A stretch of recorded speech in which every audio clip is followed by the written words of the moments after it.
Dedicating this shiur l'refu'ata shel Devorah Chaya Bayitabrina, Vivian's daughter, who is ill. We hope that they will find the cause of the illness and find a recovery for her. Really sorry to hear that. Hello, everybody. Okay.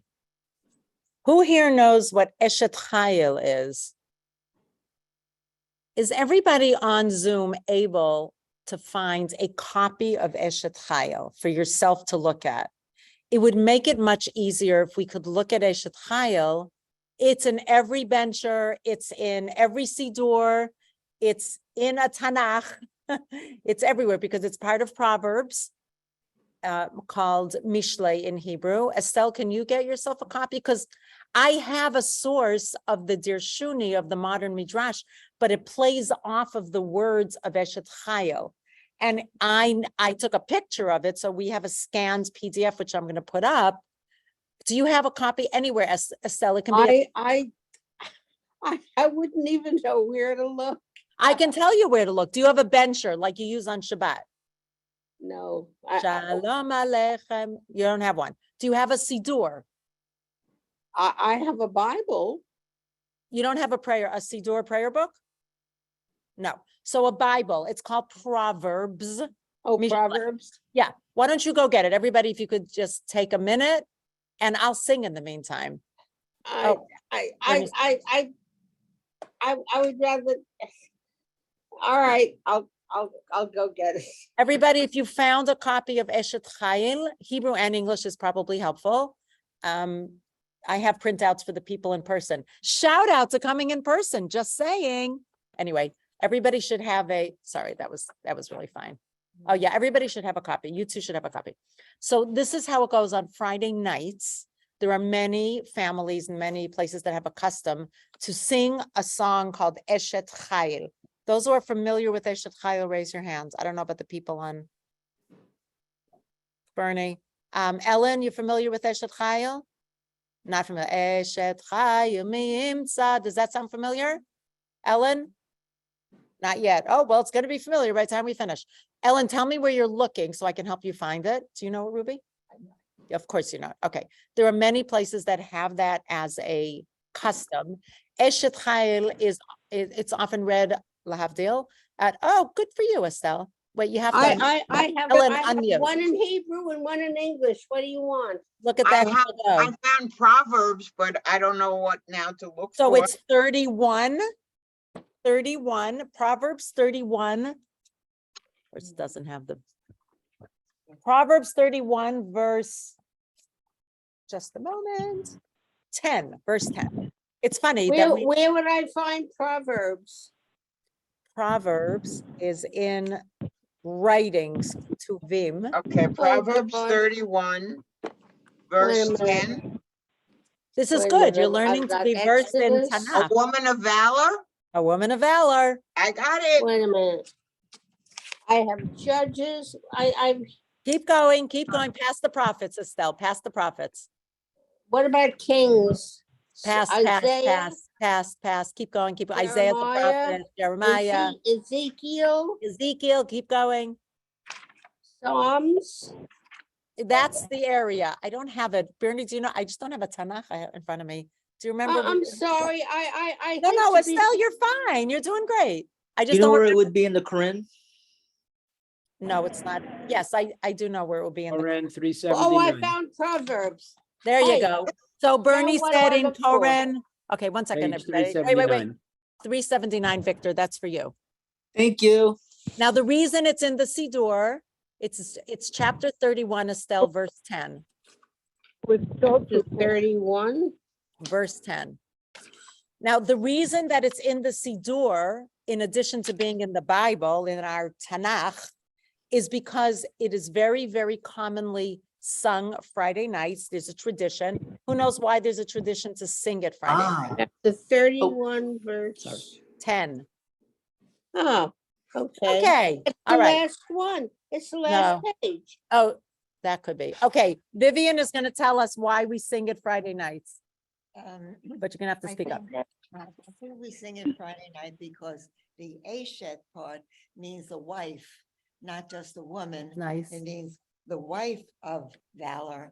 And here she prepared all of Shabbos, all the food. and Traditionally. Everything, and It's okay if men do it too. and made sure that everything was done traditionally and. And not according just to that, she Jewish keeps law. the home Yeah, going and according yeah, to keeps the tradition. home and in general, keeps everything going so beautifully so that the husband can be free to go out and do whatever he's supposed to be doing. But Like working. like supporting the family. Bringing flowers, you know. Davening and taking care of all the mitzvot Right, and everything that she's not responsible for. So. Right, we so have to- Vivian is perfect, so very nice. So I think that is the traditional reason. And that's why But it's, also, yeah, but every funeral that I go to of a woman, and I just went to one yesterday, they read Eshet Chayil. right. So who is that For the- speaking? Carol?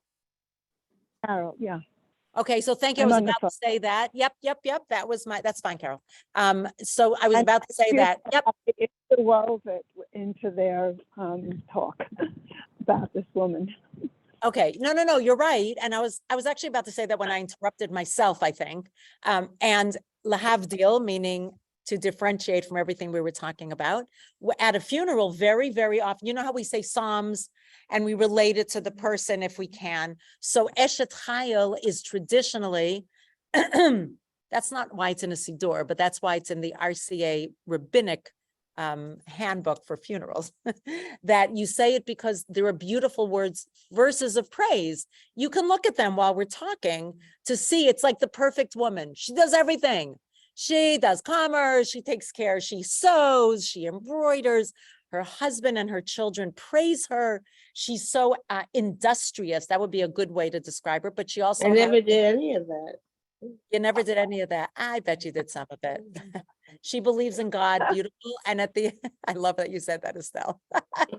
I used to make crochet yarmulkes. Does that count? I took a sewing course in after seventh grade, but I never really did anything with it. So did you ever sew a button? Come on, you sewed a button, right? All right. Sewed a button, you made the beds. All right.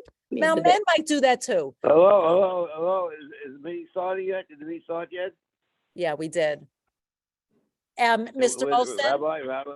It's Rabbani Yes. Bracha. Mr. Olson, if you could Yes. take out a copy of Eshet Chayil that we sing Friday nights. Okay? Copy of it. I don't. Well, You I'll can try. Hold find on. it.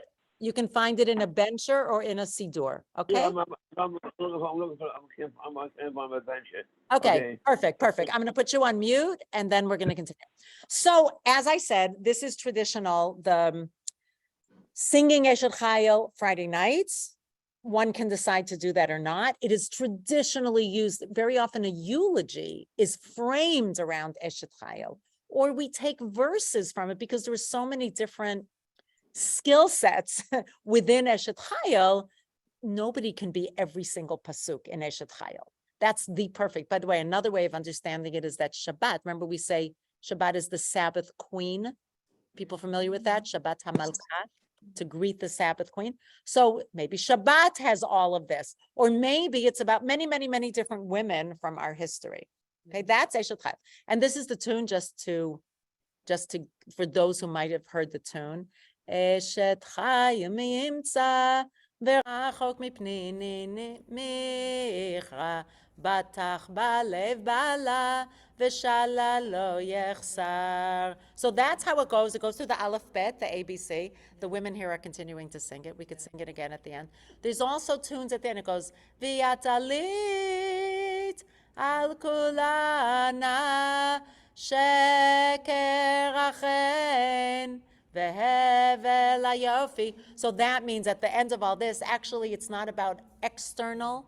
It's That's the biggest lie of all. the biggest lie of all, Vivian says. It's they all say false is beauty and grace, but Vivian said all the guys actually look for the beauty and grace.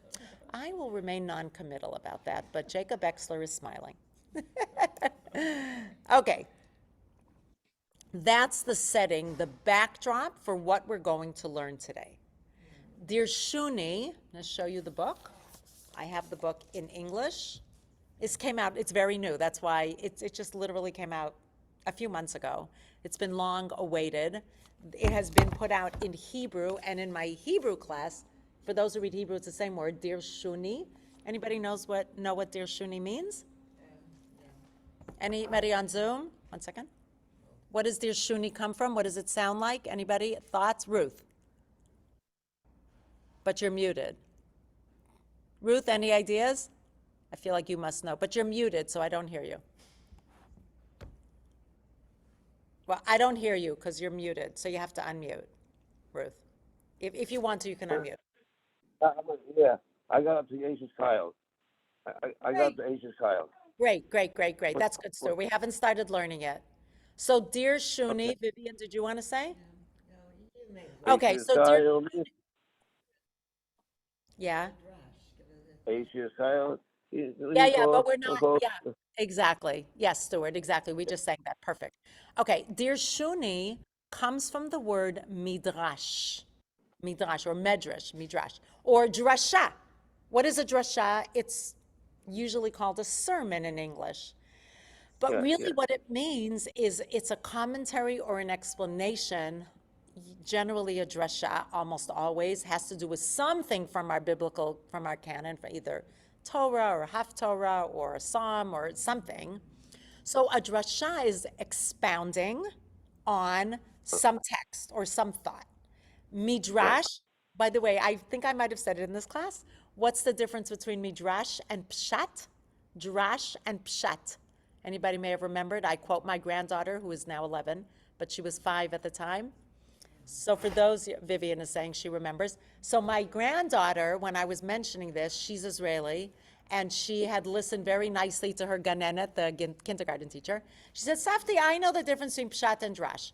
Pshat, from the word pashut, simple, is when you explain the text, the words of the text.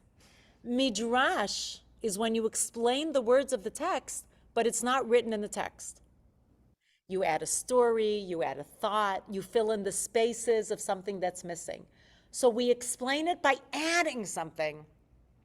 By adding, either we learn a halacha from it, that's called midrash halacha, not a very original term, but that's what it means. But it can also mean we add a story behind it, or a thought, or an explanation, or a setting, or a And back. it's made up, in other words. That's one way of saying it. How about we call it, we imagine something? But I agree, Estelle. You can call it made up, but that kind of detracts from the power of midrash, because midrash often comes to either explain and fill in spaces that are perhaps empty. For example, Eshet Chayil, who is it talking about? So is it made up if I say it refers to the woman who prepared Shabbat? Is it made up if I say that it refers to 10 different women from our history? Is it made up if I say it refers to the Sabbath queen and that everything got ready? It's not so, I mean, you're right that it's made up, but a nicer way to say it would be expounding, explaining, imagining if Solomon, King Solomon, Shlomo Melech is the one who wrote Mishlei, who he could have been referring to. And the more it makes sense, the more we get it, and we often think maybe it's even pshat. We might think it's pshat, simple in the text, because it makes so much sense that we think, oh, it must have been written in there, and sometimes we're even surprised when we don't actually see it written in the text. And by the way, the same, I was talking about the first class I did for Modern Jewish Thinkers was on Unresolved Debates by Chaim Navon. And for those who have been on my class, I am going to be using that as 100, I don't think we'll get to 101, but I'm going to teach each week a different unresolved debate, because I think they're cool and they tell us about history and philosophy and backdrops and all sorts of interesting things that are going on in Jewish life. He took 101 unresolved debates and put them in a book. And he has another one called Eve Ate the Apple, 101 Myths that he undoes. So that's another book that I would actually consider teaching, because I think that's cool as well. So you could call them myths, but often they're always rooted in text. You know, Rav Stephen loves Midrash. He always says that's his favorite. And Isn't it an analogy? Is it an analogy? I don't think so, no. It could be, but usually it's actually explaining the text. It finds Okay. a word or a letter in the text that doesn't make sense, that seems extraneous, that seems out of place, that looks like another word, and then they find a way to fit it to some thought or idea that makes sense. So first of all, I just want to make clear, so that's where Dirshuni means. Dirshuni actually means explain me or explain to me. That's what it means. Expound to me, comment to me, or for myself. It could have been any of those. It's a contraction, but it's called, I'll just put on a spotlight myself for one moment, Contemporary Women's Midrash. So what's really beautiful, no, the English one is available in America. So I've been teaching, last year we actually spent a whole year learning this in my Hebrew class on Thursdays because it only was in Hebrew. And there is a lot of power for those who can read Hebrew to learn it in the original text because then you see the connection. But I think they did a really nice job of translating it, and that's what we're going to do today. Here is just a moment. Okay. Is that clear? Any questions up until now? Okay. For those, I hope everybody has the text of Eshet Chayil. And if you do, you can look at it as we're talking and as we're going along. And you can see, even now, take a moment while I'm setting up I'm going to share my screen for the Dirshuni text. So you can look at the verses and just get a feeling for those who are not familiar with it.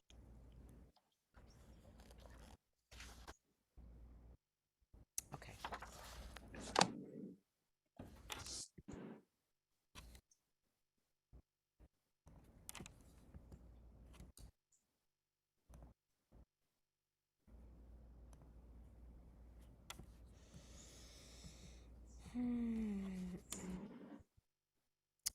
For those who know, I switched from a PC to a Mac, and I'm still not 100% proficient with it.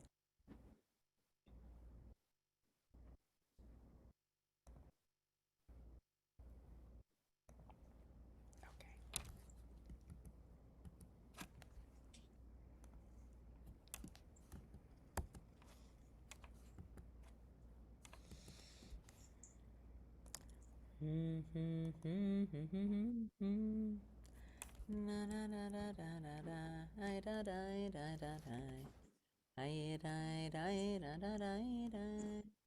That's the tune. Okay. Here we go. In this file, which I can send or share if people want it, that's up to you. If somebody wants me to send it or share it, I could do that as well. But I will be having this up on the screen. So first in this file is just the text from Eshet Chayil. And the Midrash here is going to use these verses of Eshet Chayil in the traditional way that Midrash works, and what's so beautiful about this book in Hebrew, I mean, I haven't read it all in English, but of course Midrashim can be written in Hebrew or in English, is that it follows the classical language of Midrash. It's one of the really beautiful things about Dirshuni. And again, for those who do it in Hebrew, you would see it even more classical. This is just the first page was because I wasn't sure everybody could find Eshet Chayil. But since everybody did, we can go directly to this. And I'm feeling like you probably want me to make it bigger. Just a guess.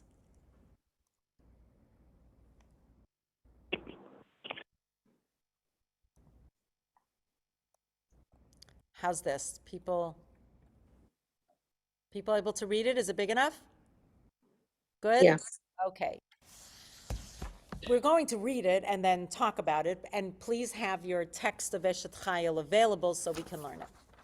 The verses that conclude the 31st chapter of the book of Proverbs are known as the Eshet Chayil, or woman of El. By the way, Chayil, if you hear it, it's like Chayal or Chayalim, which means soldiers. Soldier. Right, very good. These verses praise an ideal woman who is wise, industrious, that was the word I thought of also, gifted, engaged in both commercial and domestic labor, concerned for the needs of her family, compassionate towards the poor, and esteemed by those around her. It's part of it is Kapa Parsa Liani. One of the psukim is that her hand is outstretched to the poor person to help. So that's that pasuk. Remember I said it's according to the Aleph Bet, the ABC in Hebrew. In many this section of Proverbs, written as an alphabetical acrostic in Hebrew, not in English, is attributed by the rabbis to King Solomon, Shlomo Melech. And that the woman Adi Blut, who wrote this Midrash, by the way, I just want to tell you that in our Hebrew class, our own Vivian wrote a Midrash. Really, really, really beautiful. It's really, really beautiful. While we were doing it, she added to the Midrash. It's just stunning, which shows that anybody can write a Midrash. That's not exactly what I meant. What I meant was, that came out terrible. What I meant was, everybody has the capability and the permission to try. I'm so sorry, it sounded way better in my head than it did when it came out in person and from my mouth. Everybody has the permission to write a Midrash. That's what I was trying to say. Thank you. Okay, and by the way, I went to her house and we worked on it together and we perfected the words. I mean, we really spent time on it. It was just so beautiful. In many Jewish communities, it is customary to chant this passage in the home on Friday nights before reciting the Kiddush blessing. So it's very well known, I would say, in a large section, especially of the Orthodox community. This is a well-known text for most people, obviously not everybody. In this Midrash, Adi Blut offers two possible identifications of the woman of valor. That's the point of her Midrash. She's explaining in her mind how she might fit the verses of the Midrash to a specific woman or more. First, she identifies her as Bathsheba, the mother of King Solomon. So that makes sense. That goes along with King Solomon, who King David forcibly took as a lover. It's a nice way to say it. And then married her after orchestrating her husband's death in battle. Are people familiar with this story? Uriel. Yeah. That he saw her, Uriah, right? Uriah, I think. Uriah or Uriel? Uriah. He Uriah. deliberately killed him. He put him in front of the battle and killed him. Correct. So he saw her bathing on a roof, according to what we know, and then there's a whole thing about did he sin, didn't he sin? We're not getting into that. That's a whole thing among itself, by itself. Then the battle, they get killed. Yeah. That's 100%, Stuart. That's what I'm saying. There's a whole discussion because in the Gemara, some rabbi said I think Hashem took 7 years off his life for that. He was 74. He died. Should have been 80. certainly sounds like he did sin, but we're not getting into that. Second, she identifies her with Jewish women throughout history. So maybe some of you know that, like in Rashi, for example, Rashi says, I'm quoting this explanation, davar acher, another explanation. That's the example that the women who wrote these midrashim used the traditional language when they crafted the language of their midrashim. So she offers two different interpretations. She identifies her with Jewish women throughout history, reading the biblical passage as a historic description of the advances in women's status from biblical times to our own day. So two really creative ways of reading it. Everybody with me so far? Please feel free to ask a question if you need one, if you have one. Okay. Looking first at the very first pasuk, it is Eshet Chayil mi Yimtza, a woman of Chayil, here translated as valor, who can find her. So according to her, again, her midrash, the way she's writing it, who is this? This is Bathsheba, the mother of Solomon. Why call her Chayil? Why call her valorous? Valorous? Didn't know that was a word. So again, remember, she's writing it in the same way that the men, the sages, or whoever it was who wrote Midrashim. In the Beit Midrash, they said, so by the way, a lot of these Midrashim by women speak as if there were women or men sitting around a table and they were discussing it. So that's the language that they use. In the Beit Midrash, they said, do not read it Chayil. Remember, in our biblical text in Hebrew, it's written in Hebrew without nikud. By the way, the word nikudot, nikudot for vowels is an old-fashioned term. In Israel, if you said nikudot, they would not know what you're talking about because nikudot are points, like points on the test, or like points against you in your insurance if you do something wrong. Nikud is the modern Israeli word for vowels, just so you know. Okay, so if it's written without nikud, you don't have to read it eshet chayil. Don't read it chayil, valorous, but chayal, the wife of good reading.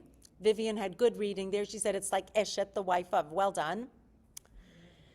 Chayal, the wife of a soldier, because actually Bathsheba was the wife, as Stuart pointed out, the wife of Uriah the Hittite, one of King David's soldiers. Yes, Vivian. I think that the interpretation of Hayal is interesting because it's like a soldier who must follow orders.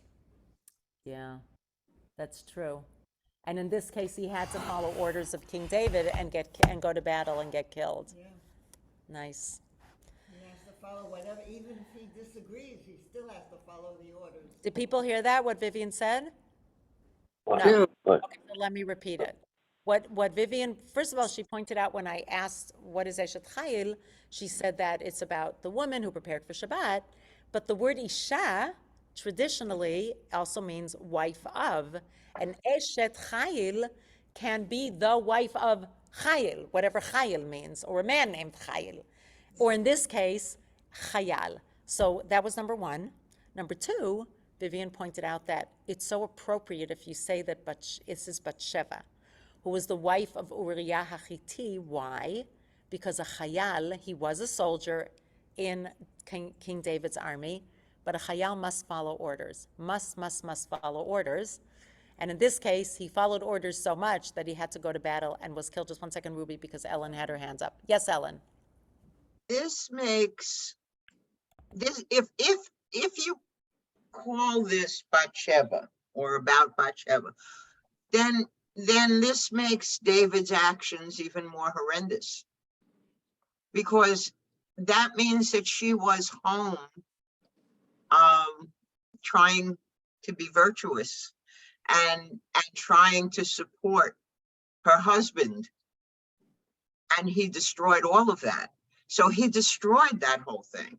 As a matter of fact, that's exactly pretty much what she says, and that's really true. And believe me, I'm not disagreeing with you. I know King David is held up, but he wasn't perfect, sadly. He was really not. Yeah, that's true, Ellen. And I think as we go through the Midrash, you're going to see your words come to fruition. Midrash, well done. Well done. Such insightful comments. I love it when people participate. Ruby also wanted to say something. Well, if you say Chayal is one who follows orders, and she's the wife of somebody who follows orders, that you're also implying that this woman follows orders. Is that true? I question that. I'm not That saying you're wrong. They're saying it, that's how they're writing it. One could go from Can I, I'm the wife One of second. I'm the wife of somebody who follows orders. They make a point of saying that. Okay, does that also mean therefore the wife well, can I ask a question? No, one second. maybe therefore follows his orders? So his orders or King David's orders in this case. Okay, so Ruby is suggesting, I'm just not sure if people can hear. So Ruby is suggesting that if we go according to Chayal, that's step A. Step B, what Vivian suggested, somebody who follows orders. And then Ruby adds to that the wife of someone who follows orders may herself be one who is complacent. Perhaps that's a word. Okay, Estelle. I just wanted to ask, couldn't she say no? To what? To what? To David? To David's importuning her, to use the vernacular. I feel like I'm going to cry. I don't have an answer to you. I just don't know. I mean, people Can't did say say no. no. Can't you just say no to the king? Yeah. I don't know if we understand how kingship works. And maybe you can't say no to a king. And that goes with what Ruby said. Oh my goodness, this is like great. Sorry, I mean, it's sad, but it's amazing. It's so awesome. Okay, let me put all these pieces together. Wait. I got to put all these pieces together, Vivian, then you'll say what you say. The idea of Chayal and Eshet Chayal as two parts of the same relationship. She's Eshet Chayal, according to the Midrash. If the idea being that he had to follow orders of King David, and then Ruby said maybe it means she had to follow orders, and maybe she did. Because as a woman, she had no way to say no to King David.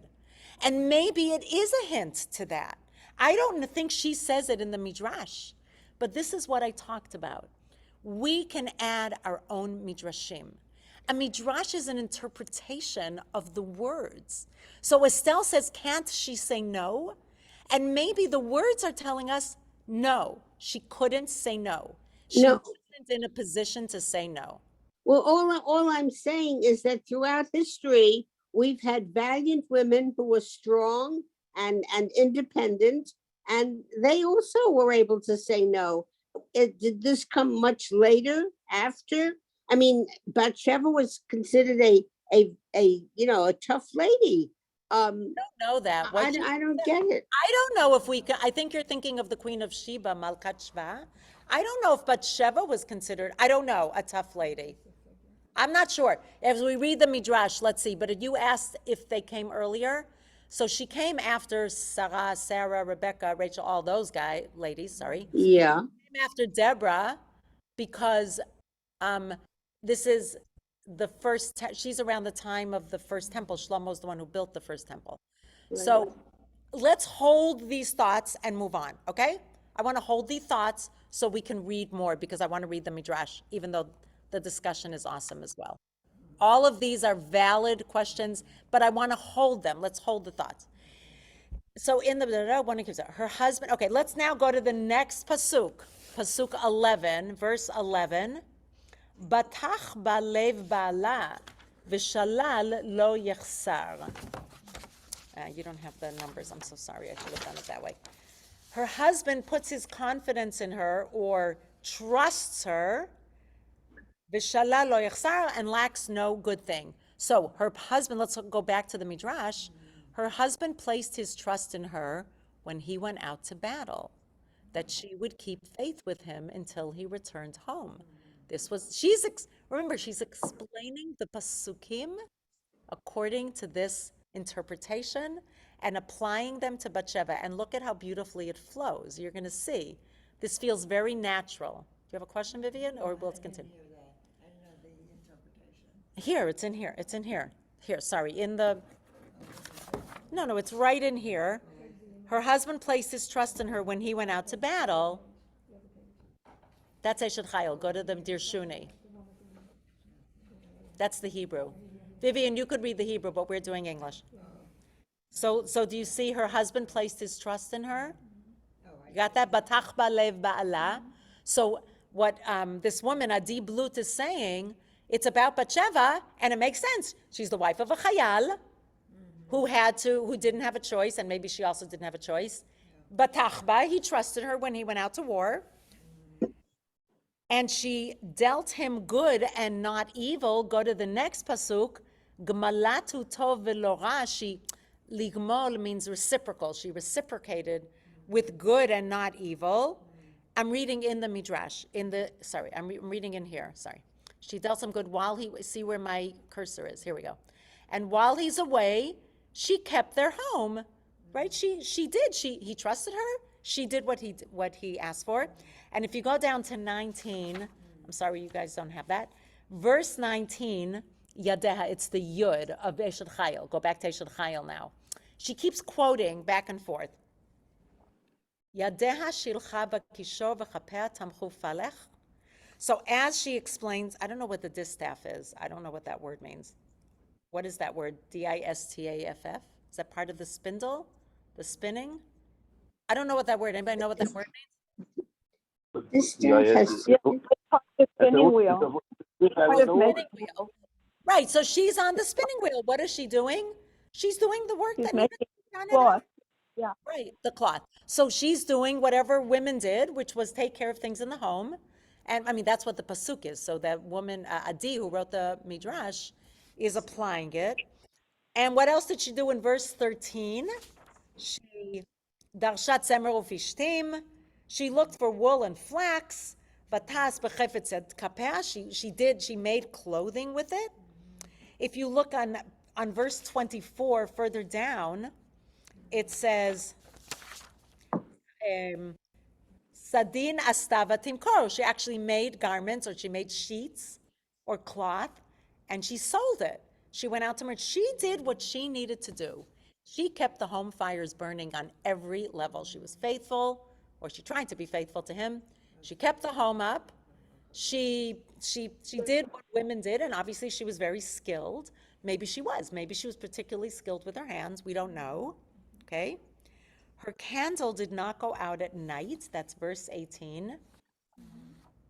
Lo yichbe balay, her lamp never goes out. And the first part says she sees that her business thrives. That's a way of explaining it. Her candle did not go out at night. Why? Look how beautifully Adi writes. Maybe he'll come home today, she would say. She'd wait for his return every single night. Her candle didn't go out because you know what it's like? Somebody goes home from war. I mean, I have a son who, thank God, came home from war.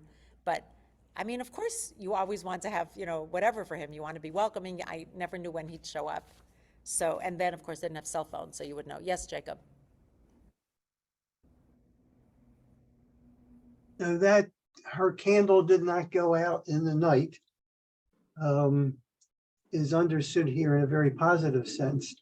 But that may have been her downfall, because if she went out on the roof to bathe, if she had the candle on, then she would be easily seen. Oh, wow. Ooh, goosebumps. Wow. I don't know if she bathed at night. That feels... Yeah, okay. I mean, it's just... No, but I hear what you're saying, that Yeah. In general, it sounds like... But can I take your idea a little further, Jacob? Sure. A little further. Maybe it shows that she was always looking for him. She was available. Maybe she bathed, not so that people could see her, but so that she'd always be fresh and ready for her husband when he came home from war. So that, I would take it to that direction. Okay. And maybe that was part of her downfall, that she was she didn't seek out King David. King David sought her out. Sought, yes, thank you. Sought her out. So, but I just see, okay, I just want everybody to understand, every time you add a layer, you are adding a piece of midrashic explanation. That's what I meant, that we all have the ability to add to the midrash. It's not written in the text that she was always seeable from every point of view. But Jacob is reading from the words and seeing, well, actually, maybe it paints a larger picture, and the midrashic explanation that you offered fills in a larger picture and spaces, which we've been doing the whole time as we're talking. So yes, it could be that was part of, as you called her, downfall, that she was always out and looking and maybe bathing, and then she didn't realize that somebody would see her and covet her, which we just read. You should not covet your friend's wife, etc. What strikes me is King Solomon is the one that's describing her, yet he was the son of the two of them in a mistake or in a second marriage. So it's his description of his mother. So just because she made the one mistake doesn't mean she wasn't a woman of valor. Oh, nice. Beautiful. For those who don't know Victor, he's new and has started joining our 750. Victor, where do you live? Remind me.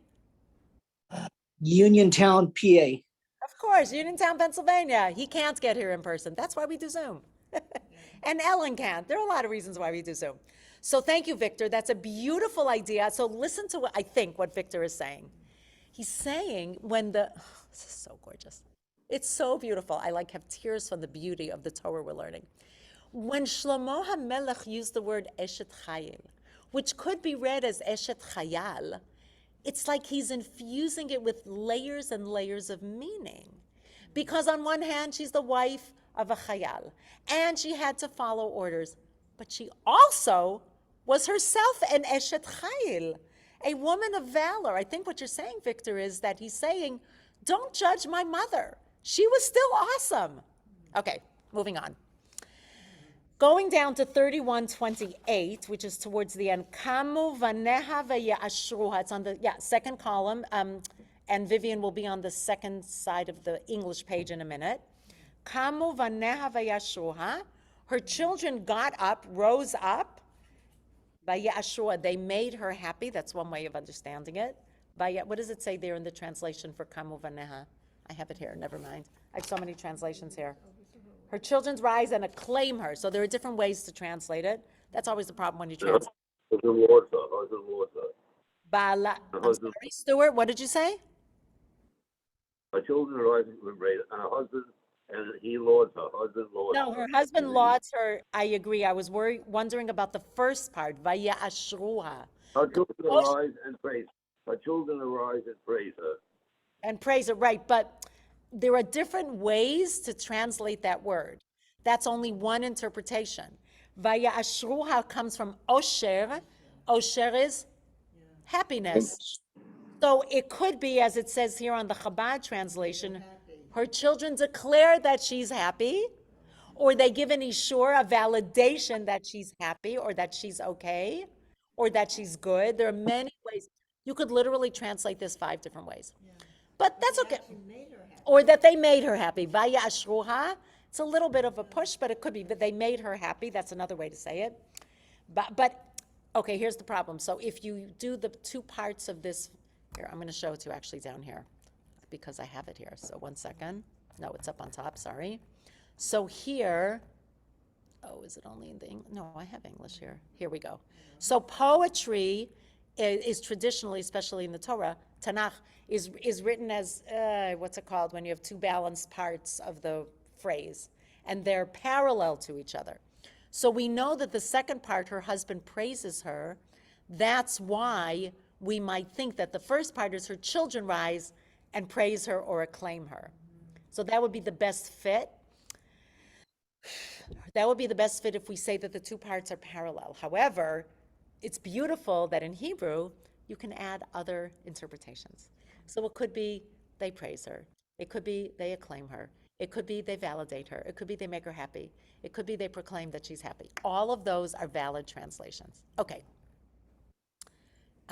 Going back to the Midrash. Okay, let's read this. Wait. So, wait, 31:28. No, that's wrong. Saw her misleading charm. I think that's an incorrect. Let me look at the Hebrew.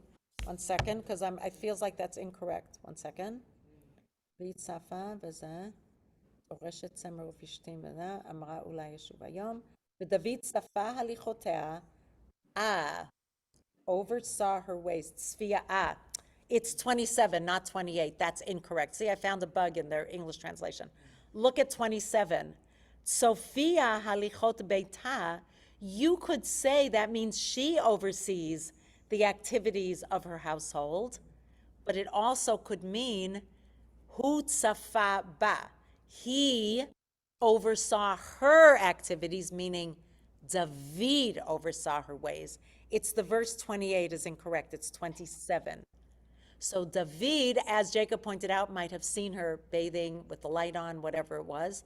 I just want to say, sometimes when the light is on, one can see a shadow, a silhouette of a person, which could be her downfall, not from bathing, but just from having a silhouette of herself from the light being on at night.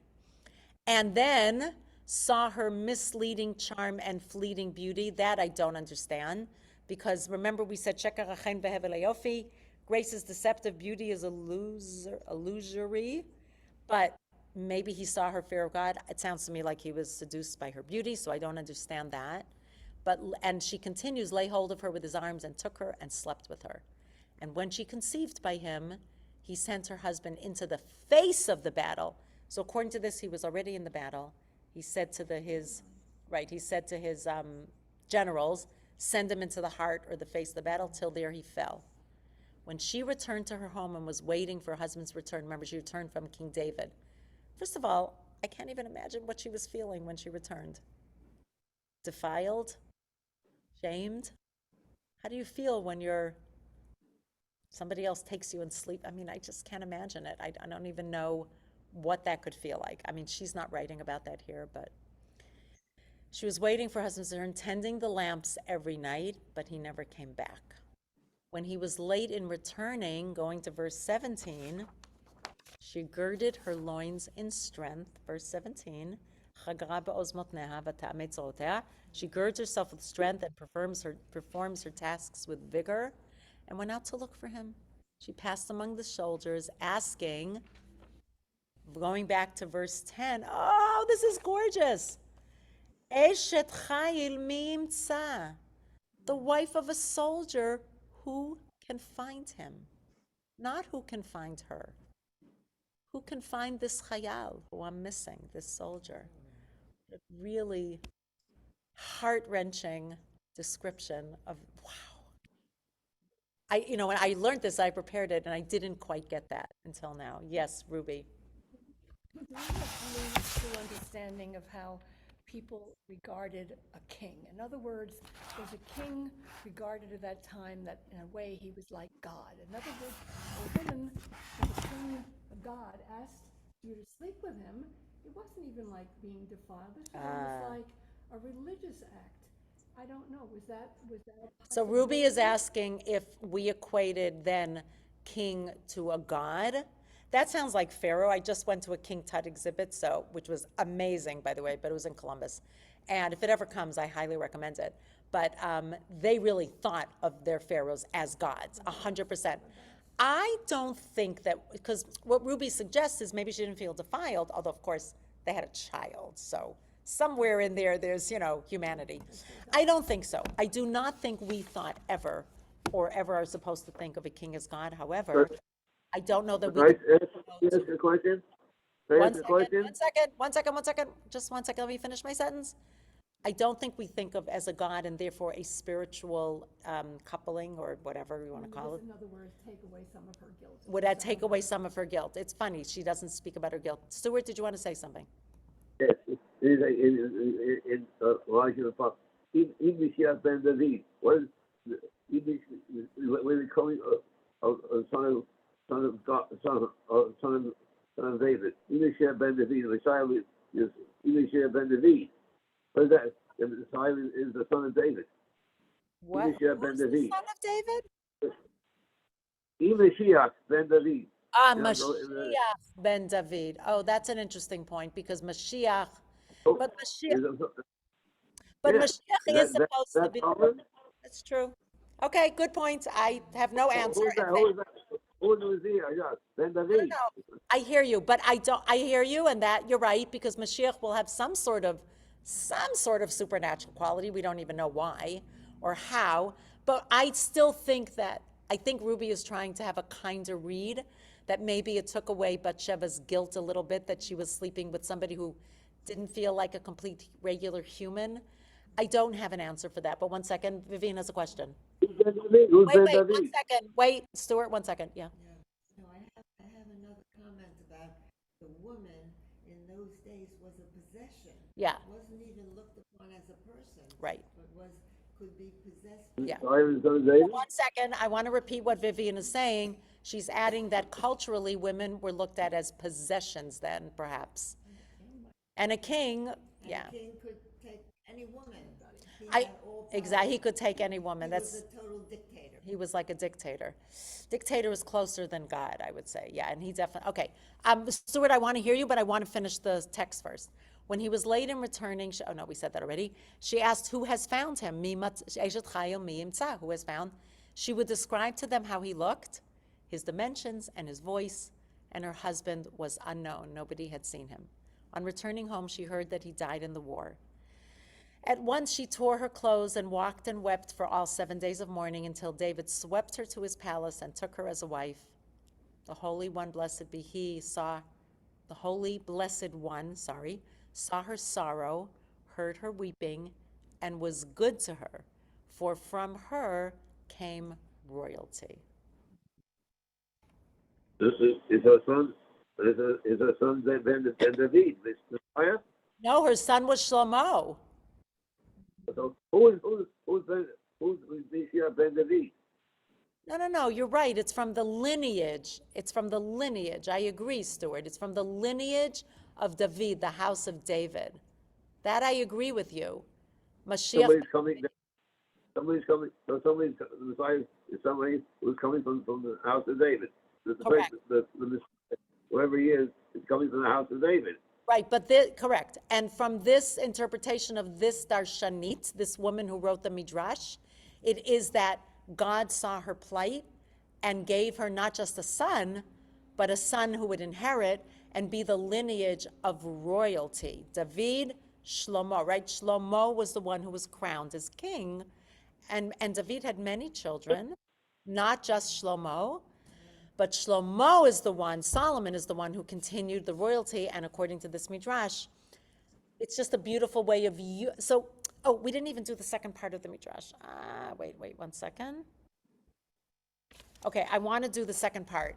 So everybody can read this on their own. I could send it. I'm just trying to think how it's the best way to send you the PDF. I don't know how to do it. I mean, I guess you could write to me and I could send it to you, the PDF that has this scanned in pages. But I do want to finish the second part. Remember we said she had two different interpretations. So we understood, I think, I understood, so I hope you did. Now it's her second way of understanding Eshet Chayil, a woman of valor who can find her. So this is again Eshet Chayil Mimtza. Okay, everybody with me? We're putting aside the first one, that it's Betsheva. Scripture spoke here in none other than parable, mashal. This is what Victor asked. Victor asked if it could be an allegory. Very well done. I didn't think so, but here's an example. For all that women have undergone through the generations and all that they will. Remember in the introduction, it said that it's showing how women have moved along.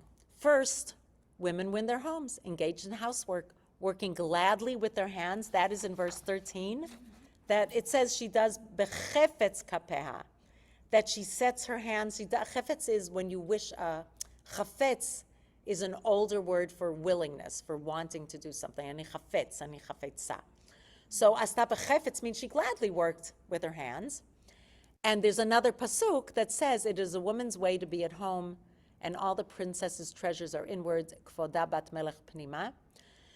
So it used to be, as Vivian was saying, I think, that, did you say that? That it used to be that women worked inside the home. Yeah. So it's, okay. As they went on, women were like merchant ships. That's in verse 14. Hayta ke'oniot socher. She is like a fleet of merchant ships. They went out of their homes for give and take with people. As we have found in these times, that women are legal guardians and storekeepers and negotiate and borrow and lend and pay and are paid and make and receive deposits. And a woman in this time had business capacity, even a married woman. She is quoting that from, it is from Bava Kama. It's from the Gemara. Okay, I have that here. I have sources. So that's the next step. And in the end, they engage in Torah, like we are, women and men.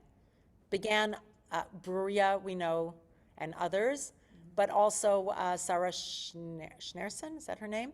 The one who started Beis Yaakov for women. Her lips open with wisdom, and the Torah of kindness is on her tongue. Piha patcha bechokhma, v'torat chesed aleshona. As we were taught, by the way, these are the kinds of verses that are used in a eulogy very often. A woman can serve as the leader and even the great figure of her time and lay down norms with authority. And this is from the Sephardic chief rabbi called Rav Bakshi Doron in one of his responses. So she quotes from our texts. She's not making up texts. She's saying Eshet Chayil does a beautiful job of foretelling that women started in the home based on a pasuk, a verse. And then the Gemara says she went out and did business. And today, according to Rav Bakshi Doron, a modern day responsa, women teach Torah and they can be authority figures in Torah. Beautiful. First, her sons rose to declare her blessed, and after then her husband sang her praises. And after him, all recognized her wisdom, as is written at the very, very end, very last pasuk, V'halelua b'she'arim ma'aseha. All will praise her deeds and sing, or her deeds will, I don't know. Oh, V'halelua b'she'arim, yeah. Her deeds will cause people to sing her praises in the gates, meaning it extends from her children to her husband to everybody around. What a beautiful, beautiful, beautiful midrash. This first and the second one is much sadder, obviously. One actually is very localized, about a single woman, and the sadness and despair of her plight, or I don't know if despair is the right word. The sadness and I think the non-agency that she had. The second one is the opposite, that women have a lot of agency, and Eshet Chayil actually expands their what they're able to do over the course of time. Yes, Jacob, or I don't know, one of you. So I found it very interesting, these two different interpretations. In the second one, I noticed that the order of the verses taken from Eshes Chayil follows the alphabetical order in It that. doesn't jump around. Right. And the first one, they went back and forth. Right, It- that's very true, and it follows the Midrash, because the Midrash says it's a timeline. So it makes sense that it should start from A and work its way to Taf, right? Aleph to Taf, right? So that I agree. I think you're right, but I think that makes sense for the first one. It's about the same woman, but it had to fit the letters of the alphabet, so it shifted they around. moved But them around, yeah. yeah, but that's a very good point. I also noticed that. Thank you for pointing it out, Ruby. So, And then we'll come back to you, Oh, Jacob had nothing to say. One second, Jacob, yeah. so this is a davar acher. Yeah. I heard this in a class given by Rabbi David Foreman. He's awesome. Aleph Bet, Um, yep. Eshes Chayil is about Ruth. Yeah. And in the book of Ruth, Boaz actually calls her Eshes Chayil. That's true, which is a wonderful way to connect it. Yep. And Solomon is honoring his great-grandmother, His great grandma. not his mother. Right, and that's the point of Midrashim. So Estelle, you asked if it's made up, so you can call it made up, or you can say, we don't know, but it fits for Ruth, it fits for Bathsheba, Yeah. it fits for women throughout the ages. They're all, these Midrashim coexist. Is one better or worse than the other? I don't know. I think different people might say this speaks to me, this doesn't. Yeah. But Midrashim, as long as they hold water, are all valid. 1 second, yes. I was going to say, there are people who might feel that because women have left the home, that they now are the subjects of evil, of onslaught, of rape, or you name it. And yet, from this story, here's a woman at the beginning who is in her home, and yet Oh, bad can happen. brilliant. I have goosebumps. Yes, that's beautiful. Oh, wow. Wow. I don't know if people heard, so let me repeat that. And we have to end on a happy note, so we got to find some other way to end. So Ruby is pointing out that people over the ages have said, well, women went outside the home, they're putting themselves out there, maybe they're not, they're immodest, and that's what causes incest or whatever it causes, subject to evil. But here a woman was in her home, but somebody actually crossed boundaries, right? That's really what King David did. Okay, somebody ends on a happy note here, please. Even though the mistake was made, she longed for her husband until the end, until David called her back to be his wife. She was honoring the soldier that had died in the field as though, where's he at? Find him. So she never lost her loyalty to her husband. Beautiful faith, her faith and loyalty, and her beautiful, beautiful Victor. Thank you, Victor. All right, my friends, this was fantastic. I'm telling you, I prepared and I learned this much. And with you, I learned way, way, way, way, way, way more. And thinking really for next year, as I said, that first of all, that we could do it in person and on Zoom. I'm totally fine with that. It seems to work. Took me a little bit of time to get it. And I'm going to do it about the 101, the unresolved debates. And let's see how it goes. It just sounds fascinating. I feel like I'll learn so much, and hopefully we all will. So thank you, everybody, for coming. Modern Jewish thinkers. And, next week, I think, is Rav Stephen. I don't know. I don't actually know what. It's either Rav Stephen or Rav Ezra. I don't know. All right, my friends. Be well.